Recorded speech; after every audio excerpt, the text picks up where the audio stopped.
St. Martin, I'm Yesenia Lázaro. And I'm Austin Lawrence. And welcome to another edition of St. Martin News Desk. Brought to you by TV15. Where we bring the latest and most important stories around the island and beyond. It's the beginning of the week.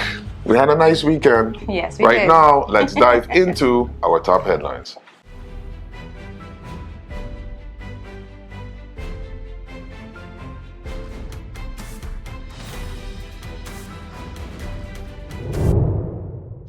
Police are cracking down on gun-related violence with multiple arrests made on Thursday, June 19th, in connection with two separate firearm incidents. In the first case, officers were called to the Middle Region area after reports that a man had threatened someone with a gun. The suspect, already known to police, was quickly tracked down and arrested. During a search of the area, officers discovered a firearm hidden inside an old refrigerator. The weapon was confiscated and the suspect was taken to the Philipsburg police station, where he remains in custody as investigations continue. That same day, police responded to a second incident, this time in St. Peter's area after reports that a group of men had threatened another individual near Soccer Garden and the Keys. 5 suspects were arrested and taken in for questioning. Authorities believe that the threats may be connected to an earlier scooter robbery. Police are urging the public to come forward with any information that could help move this investigation forward. Tips can be reported anonymously by calling 9300. The police force of St. Martin continues to stress that using firearms to intimidate or commit crimes is a serious offense, and they remain committed to acting quickly and decisively to protect the community. During last week's second draft budget debate, TEATT Minister, the Honorable Grisha Martin, tackled a wide range of questions from Parliament, highlighting major plans and progress across tourism, energy, agriculture, and economic reform. On the topic of energy, the minister addressed concerns about liquefied natural gas, or LNG. She said feasibility studies showed LNG is not a practical or cost-effective option for Sint Maarten due to infrastructure and market challenges. Instead, the focus is shifting to more sustainable sources like solar and wind power. The minister also responded to MPs' concerns about Sint Maarten's digital visibility, such as being excluded from international website drop-downs or phone listings. She noted that while the Bureau of Telecommunications and Post has engaged the International Telecommunication Union, updates depend on global platforms. Efforts are ongoing to improve the country's presence online. Martin emphasized the ministry's R4 strategy: reshape, reform, rebuild, and restructure to modernize government services and support young entrepreneurs, especially in the digital economy. This includes digitizing the business license process and clearing application backlogs. Collaboration was another key theme. The ministry is working with partners to support agriculture, co-host events like the 2024 Christmas Parade, and align efforts with the French side of the island. An agri-loans program with credits is also helping local farmers and small businesses. Tourism remains central to St. Martin's economy, but the minister says diversification is a must. New initiatives promote culinary and cultural tourism, wellness, and eco-travel. These efforts are backed by real-time data on visitor trends and spending to help shape marketing and investment strategies. As for large-scale events, Martin defended government support for the Soul Beach Festival, noting it injected over $500,000 into the local economy through jobs, marketing, and accommodations. In agriculture, the ministry is investing in hydroponics, training in schools, microloans for farmers, and studies on food systems, paving the way for Agriculture, Livestock, and Fisheries Agency. She also provided updates on casino policy reforms, including responsible gambling measures like self-exclusion systems and local entry restrictions, developed in partnership with industry stakeholders. In closing, the minister said while public consultation remains vital, decisions must be driven by data, law, and long-term strategy, not quick reactions. Plans for 2025 include launching the Sint Maarten Tourism Authority, expanding agricultural support, and modernizing outdated systems. Her responses reinforce the ministry's push for transparency, progress, and partnerships to build a stronger, more resilient, Sint Maarten. The redevelopment of the Philipsburg Marketplace is under renewed scrutiny as delays and design changes continue to raise concerns. During the second draft budget debate, TEATT Minister the Honorable Grisha Martin confirmed that the project was delayed after exploring a proposal to build a multi-level structure. That idea was later scrapped due to impracticalities, but not before it cost the project valuable time. The minister said her team is finalizing revised plans and working with co-financers to move the project forward. She also highlighted new communication efforts, including a WhatsApp channel to keep vendors informed and combat misinformation. But MP Darrell York took issue with the way the project has been handled. He questioned how such a drastic design change from small tiki-style stalls to a large concrete structure could happen without a new tender process. He called it a serious lapse in transparency and oversight. York also criticized poor communication between TEATT and VROMI, pointing to unanswered requests for critical documents like soil tests and design calculations. He argued that skipping proper procedures risks both safety and long-term sustainability. The minister responded that her ministry remains committed to restoring the marketplace and supporting vendors. She said despite the setbacks, the goal is to begin construction as soon as the revised plans are cleared. While the project is expected to boost tourism and commerce, concerns over governance and delays continue to cloud its progress. The Central Bank of Curacao and Sint Maarten is urging the public to immediately stop accepting 100 guilder banknotes, following a sharp rise in counterfeits, particularly in Curacao. Officials say the fake bills are becoming harder to detect. Some have trimmed edges and are falsely claimed to be damaged by fire. But closer inspection has revealed they are counterfeit. This spike comes during the co-circulation period, which runs until July 1st, 2025, a time when counterfeiters often try to offload fake currency before old notes are phased out. The central bank advises anyone holding a 100 guilder note to have it checked for authenticity. Verification can be done at the CBCS office in Scarlow, Curacao, weekdays between 8 a.m. and noon with valid ID. The CBCS is also working closely with the law enforcement to track the source and stop further spread. Importantly, passing or accepting counterfeit money is illegal and could result in up to 9 years in prison. If you suspect you've received a fake banknote, do not use it. Contact the police right away. Let's put everything on the table. People always give their opinion, and you can either take it or crunch it. Let them judge. We give in to the most irresistible flavor. We devour every nugget that falls in our hands, especially when it's our crunchy fried chicken. And let the crumbs fly if needed. Let them keep judging. We'll keep indulging. KFC, it's finger-licking good.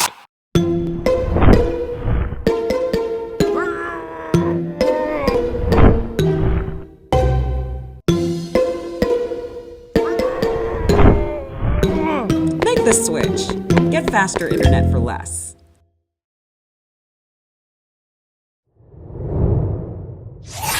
Hey there, it's Busy with the Sunshine Report, straight out of Sunshine City, Sint Maarten, bringing you the warmth and the sunshine you need to kickstart your day. So let's dive into today's forecast and see how the skies are treating us.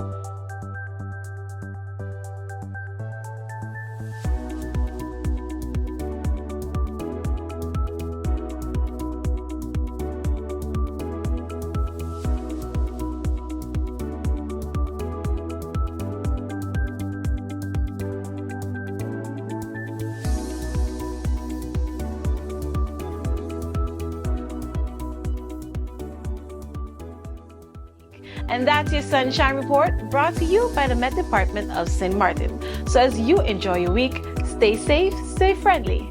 Sunshine City. Rain that could move in, but as we go over the next couple days, a higher chance of some rain in some areas, and we'll monitor together that threat of some flooding. So it's this in through here, lots of moisture with this tropical wave that will be sliding in. Another tropical wave back behind it, another coming off the coast of Africa. They are hanging together. They're fighting off some dust and dry air, but for the most part, they are starting to hang together, and that means as we get into next month, we are going to see a better chance of development. Now, on the Atlantic Basin side, we have yet to have a named storm. The Atlantic, the Gulf, and the Caribbean, no named storm yet. Andrea is the first name. Barry, Chantal, Dexter after that. Karen, Lorenzo, Melissa, Tanya, Van, Wendy for named storms. On the eastern Pacific side, that's where it has been so very active. One of the most active starts on record. Alvin, Barbara, Cosme, Delilah, Eric. And then the next named storm in the eastern Pacific will be Flossie for some development right in through here. So as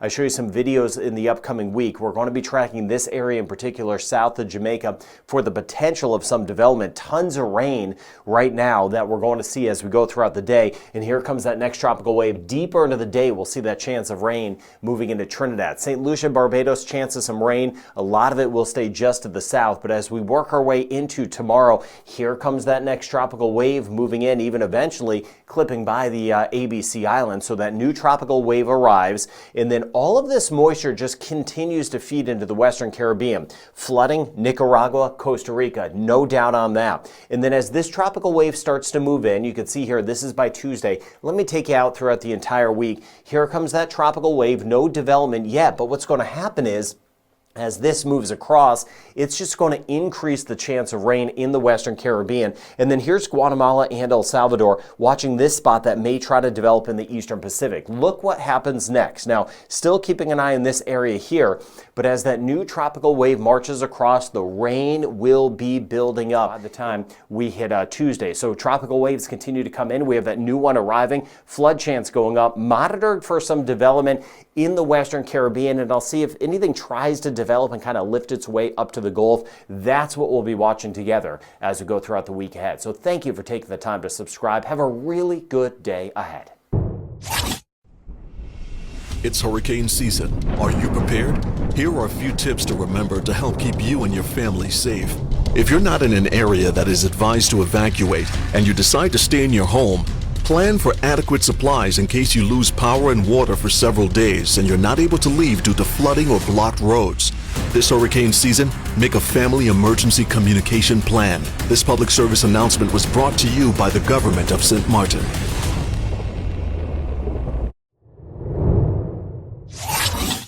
Authorities are investigating the death of a man who was found in his home on Middle Region Road just after midnight on Sunday, June 22nd.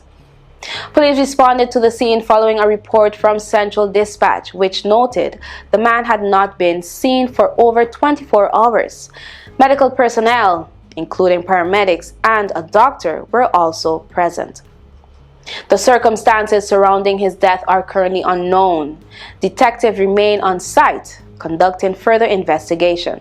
No additional information has been released at this time, and the public is asked to refrain from speculations as the investigation continues. The Sint Maarten Chamber of Commerce and Industry, or COCHI, is raising the alarm over the Finance Ministry's proposed 10% dividend withholding tax set to take effect in January 2026. COCHI says the measure could discourage both local reinvestment and foreign direct investment at a time when the economy is still recovering, with businesses already paying a corporate tax rate of 34.5%, among the highest in the region. The Chamber argues that an additional tax on dividends would erode investor confidence and make the country less competitive.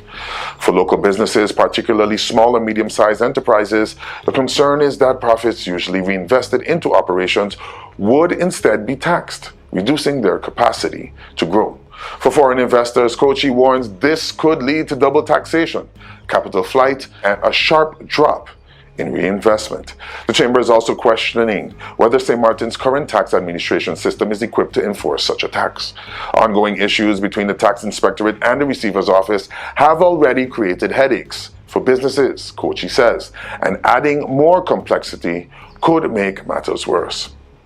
They further caution that the broader economic environment marked by high utility costs, a fragile labor market, and global instability makes the timing of this proposal risky. Kochi argues it could lead to business closures and actually reduce government revenue in the short term. In a formal letter to the Minister of Finance, the Chamber acknowledged the need for fiscal reform but urged a more balanced approach. They're calling for broader consultation, smart tax restructuring, and expanded enforcement, not new burdens on already struggling entrepreneurs. The Chamber emphasized its willingness to work with government to find solutions that support economic growth, job creation, and sustainable public finances without undermining investor confidence.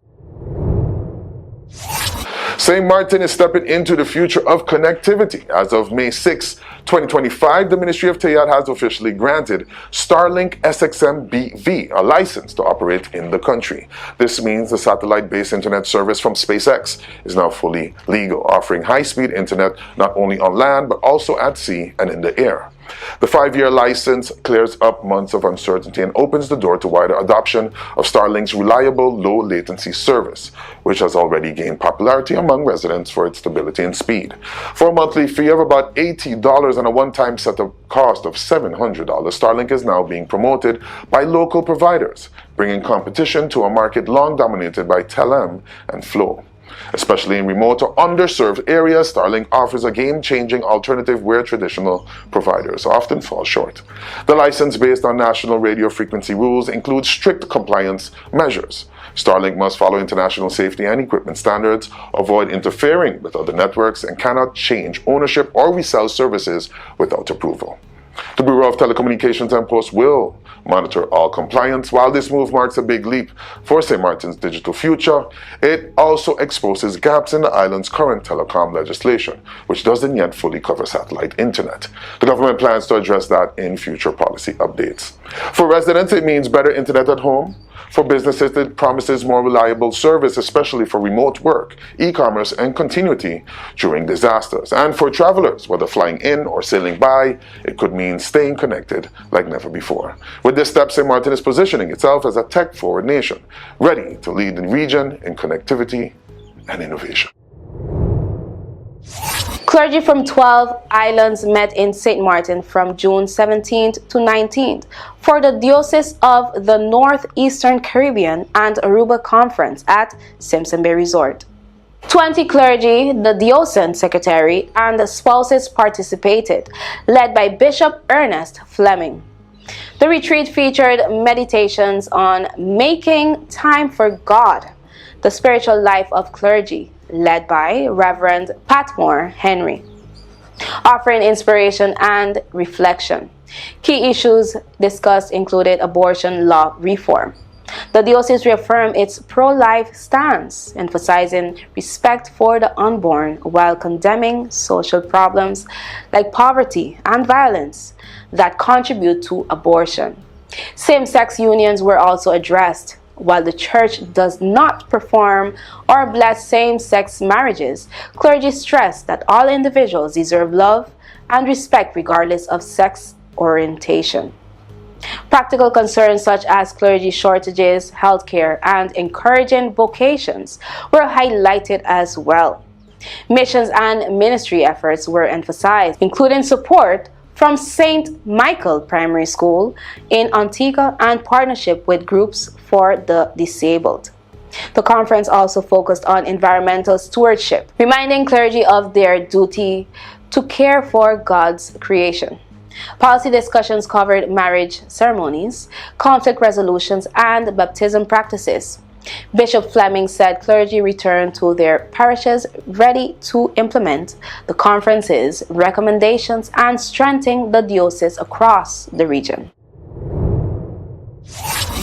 The deadline to submit 2024 income tax return forms A and B has been extended to June 30th, 2025. Invitations are being sent by regular mail. If you don't receive one, you must request it. Forms are available online at the Government of St. Maarten's website. Taxpayers must submit forms in person at the Tax Administration Office located in the Vineyard Building. Online or email submissions are not accepted. For proof of submission, bring a copy to be stamped. Taxpayers who need an extension must request it before June 30th, 2025.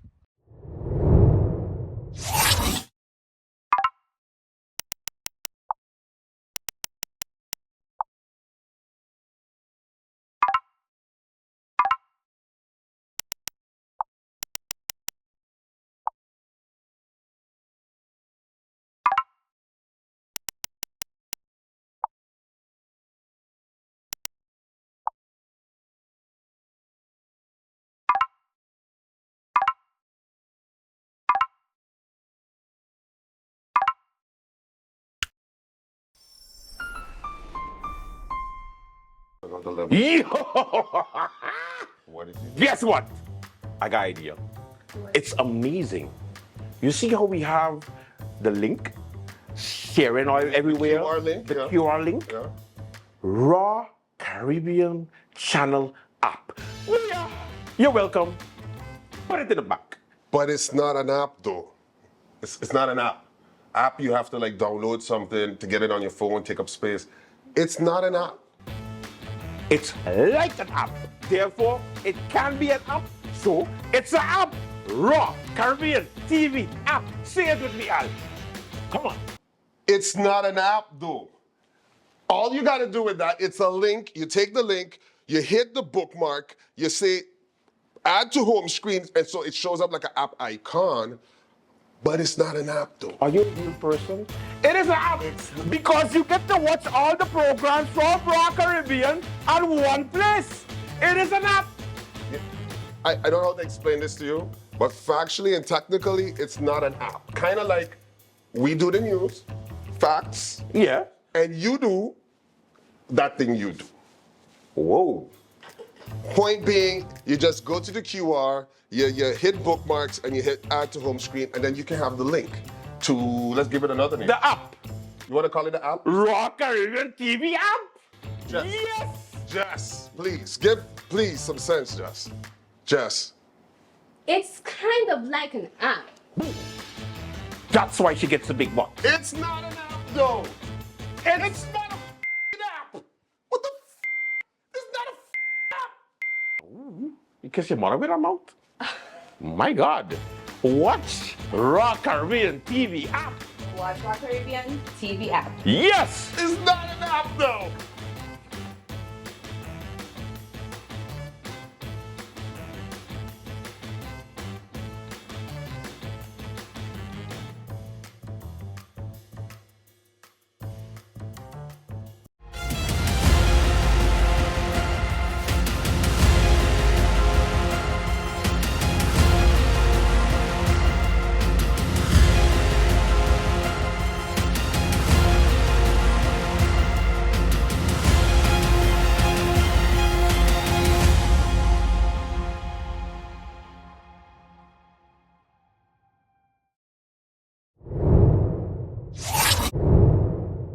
Miss Adelina Chandler was installed as president of the Rotary Club of Sint Maarten for the 2025-2026 year, pledging to lead with compassion and unity.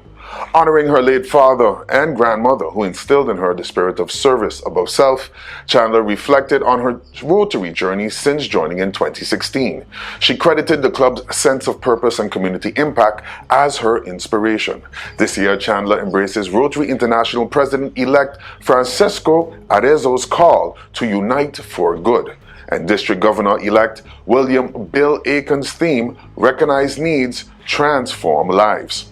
She challenged members to serve not for recognition but with collective purpose and heart. Rotary is about rolling up our sleeves and doing the work, even when no one is watching, she said. Together, we can create lasting change. Chandler thanked immediate past president Jeffrey Sokrin for his mentorship and vowed to build on the strong foundation laid before her. Her vision for the year focuses on intentional collaboration, compassion-driven leadership, and expanding Rotary's positive impact across Sint Maarten. Closing her address, Chandler invited all to raise their glasses in a toast. Let us unite for good, recognize needs, and transform lives. With clear goals and renewed energy, Adelina Chandler is set to guide the Rotary Club through an inspiring and impactful year ahead. Founded in the late 1970s by George Pellegrim, with just 3 men, Intermar has grown from a modest operation in an unsecured port to a key player in the northeastern Caribbean's shipping sector. Pellegrim's early years involved supporting Japanese tuna fleets in a port within minimal infrastructure, no security, limited warehouses, and no direct vessel communication. Collaboration with visionaries like Claude Watty and Theo Heiliger helped modernize the port, boosting weekly container traffic from 250 to 2,500 TEUs. Today, Intermar employs around 150 staff and includes several affiliated companies. Despite challenges like Hurricane Irma and a fire during reconstruction, the company quickly rebuilt stronger than before. Focusing on growth and workforce development, Pilgrim is training local youth to manage advanced operations, ensuring Intermar's continued success. Celebrating 4 decades, Intermar remains a cornerstone of St. Martin's economy and a symbol of resilience and progress. Last week, aviation and tourism professionals gathered on St. Bart for the 7th annual CARIBAVIA Summit and Retreat, focusing on regional collaboration to boost airlift and tourism development. Highlights include presentations from experts across the Americas, emphasizing the importance of targeted tourism marketing and unlocking South American markets. Antigua and Barbuda's Minister of Tourism impressed with his active engagement, while St. Martin's Minister of Education, Culture, Youth and Sports, the Honorable Melissa Gums, joined a panel on expanding aviation career opportunities for youth. An Italian aircraft designed for short runways was showcased, with a St. Bart airline named as its Caribbean Service Center. A cooperation agreement between St. Bart and NEWS was also signed, demonstrating the summit's role in fostering partnerships. The week ended with Girls in Aviation Day, organized by Women in Aviation International's Carib Skies chapter, founded by MP Ludmila De Weaver. Antigua and Barbuda has expressed interest in hosting CARIBAVIA 2026 as the event continues to promote innovation and unity in Caribbean aviation and tourism.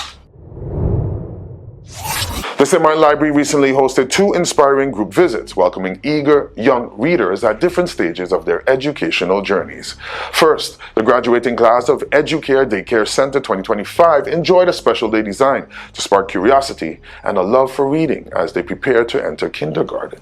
Led by librarian Marilyn Powell, the children were introduced to library etiquette through a fun Cookie Monster video, followed by a storytime session featuring More Than Peach, changing the world one crayon at a time.